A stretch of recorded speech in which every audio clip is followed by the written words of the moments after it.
जैसे ही शाम हुआ, पद्मा और भोला दोनों कुल्हाड़ी लेकर उस आम के पेड़ के नीचे पहुंच जाते हैं जो उन्हें बंटवारे पर मिला था। सुनो जी, क्या यही वो आम का पेड़ है? हाँ पद्मा, यही तो बंटवारे वाला आम का पेड़ है। एक डाल पर बड़े भैया और एक डाल पर मंझला भैया का अधिकार है। तो फिर हमारा हिस्सा कौन सा है? अरे पद्मा, मैंने तो पहले ही तुम्हें बता दिया था कि हमारा हिस्सा सिर्फ जड़ है, इसके अलावा और कुछ भी नहीं।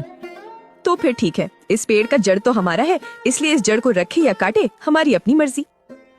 दोनों पति पत्नी आम के पेड़ को काट देते हैं। आम का पेड़ नीचे जमीन पर गिर जाता है। एक जोरदार आवाज होता है। भीमा और लल्लन दौड़कर पेड़ के पास आते हैं। भोला और पद्मा को दोनों भाई पकड़ लेते हैं। अच्छा, तो तू है भोला, तू हमसे बदला ले रहा है। आज तो तेरा खैर नहीं, तुझे तो इसकी सजा जरूर मिलेगी। अरे रुको भैया, हम इन दोनों को राजा के पास ले चलते हैं और इनको कौड़े की मार वाला सजा दिलवाते हैं। हाँ, बिल्कुल ठीक कहा लल्लन तुमने। राजा के पास जाकर दोनों भाई ने बताया कि भोला और उसकी पत्नी ने अपराध किया है। अच्छा तो ये बात है। देखो भीमा और लल्लन, मैंने तुम दोनों की बातें सुन ली है। तुम्हारा कहना है कि तुम्हारा छोटा भाई भोला तुम्हारा फसल को नुकसान कर दिया खेत के मेड़ को तोड़कर, और अब फल का नुकसान कर दिया पेड़ का जड़ को काटकर।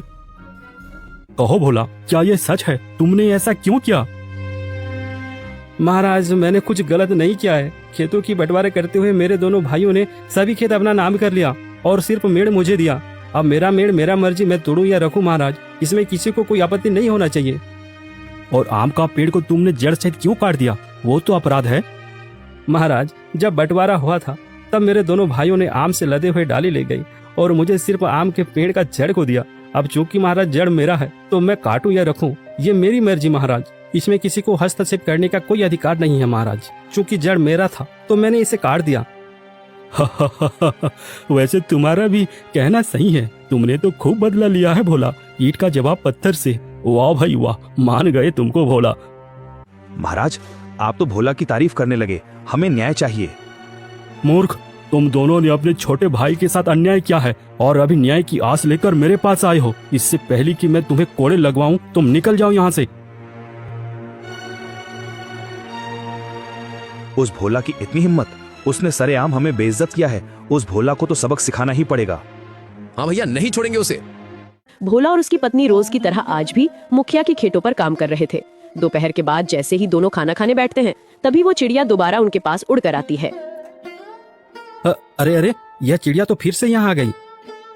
लगती है भूखी होगी बेचारी। चलो मैं इसे कुछ खाना खिला देती हूँ। देखो ये चिड़िया कितनी प्यारी है। अगर मेरा भी कोई संतान होता तो उसे भी मैं इसी तरह खाना खिलाती। पद्मा ने उस चिड़िया को खाना खिलाया। खाना खाने के बाद वहाँ एक चमत्कार हो गया। चिड़िया अचानक एक युवक के रूप में बदल गया। आप दोनों ने मुझे वापस इंसानी रूप में लाया है। आज के बाद आप दोनों मेरे माता पिता हो। अरे अरे, ये क्या? ये तो अभी एक चिड़िया थी, अब इंसान कैसे बन गया? कहीं कहीं कहीं तुम कोई बहरूपिया तो नहीं? चले जाओ यहाँ से। युवक को अचानक देख डरने लगे कि तभी वहाँ ऋषि चरणदास जी पहुँच जाते हैं। देखो भोला, तुम दोनों को डरने की कोई जरूरत नहीं है। ये युवक आज के बाद तुम्हारा है, तुम्हारा ही संतान की तरह तुम दोनों के संग रहेगा। क्या ये सच है बाबा? ये हमारा बेटा बनेगा? हाँ पद्मा, तुम हमेशा नाराज थी ना, आज के बाद तुम इसे अपना बेटा बना लेना। 20 वर्ष मैंने इस घड़ी का इंतजार किया है और आज वो समय आ गया है। 20 वर्ष? बाबा, क्या कोई रहस्य है? हाँ भूला, आज से 20 वर्ष पहले की बात है, जब मैं प्रातः स्नान के लिए नदी पर गया था। तभी नदी किनारे एक बच्चा रोते हुए मुझे मिला था। अरे ये तो किसी का बच्चा है, नदी किनारे रो रहा है। अब मैं क्या करूं? इसे यहाँ अकेले छोड़ भी नहीं सकता। एक काम करता हूँ, इसे मैं अपने साथ आश्रम ले जाता हूँ।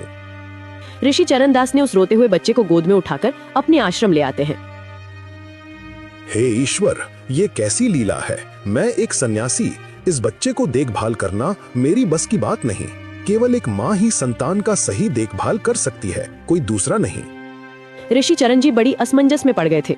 वो दिन रात उस बच्चा के बारे में ही सोच रहे थे। समय गुजरता गया और वो छोटा सा बच्चा अब युवावस्था पर पहुंच गया। देखो बेटा माधा, मेरा भी अब उम्र होता जा रहा है। कब तक तुम मेरे साथ रहोगे? तुम्हें माँ बाप की आवश्यकता है, जो तुम्हें अपना नाम देकर तुम्हारा ख्याल रख सके और तुम्हें एक परिवार का प्यार मिल सके। पर बाबा, इस मतलबी दुनिया में भला कौन मुझे अपनाएगा? यहाँ तो सगे भाई भी एक दूसरे के नहीं होते। मैं तो एक अनाथ हूँ ना। नहीं रे माधव, इस दुनिया में भले लोगों की कमी नहीं है, बुराई के बीच अच्छाई भी है, झूठ के अंधकार में सच की ज्योति भी है। आप कहना क्या चाहते हैं? मैं कुछ समझा नहीं। ऋषि चरणदास जी माधव के भविष्य को लेकर दुविधा में फंस गए थे कि उनके बाद माधव का क्या होगा, वो कहाँ जाएगा। तभी उनके मन में एक ख्याल आता है। हे परमपिता, मुझे माफ करना। मैं अपने मंत्रों के बल से माधव को एक पक्षी का रूप दे रहा हूँ, जिससे कि वो एक सही माता पिता की तलाश कर सके। भविष्य में ये पक्षी जब किसी योग्य निसंतान दंपति के संपर्क में आएगा, उसी दिन ये मूल रूप में वापस आएगा। उसके बाद वही दंपति इस बच्चे के माता पिता होंगे। इस तरह ऋषि चरणदास ने माधव को एक पक्षी के रूप में बदल देते हैं। वो पक्षी दिन भर उड़कर घूमती, खाना खाती और वापस आश्रम पर आकर रात बिताती। इस तरह माधव का कोई माँ बाप नहीं था, इसलिए इसे मैंने एक पक्षी बनाकर उसे अपने लिए एक योग्य माता पिता की तलाश करने को कहा था, और वो तुम्हें तलाश लिया।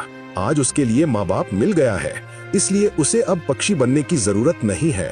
भोला और पद्मा, आज के बाद ये तुम्हारा बेटा हुआ।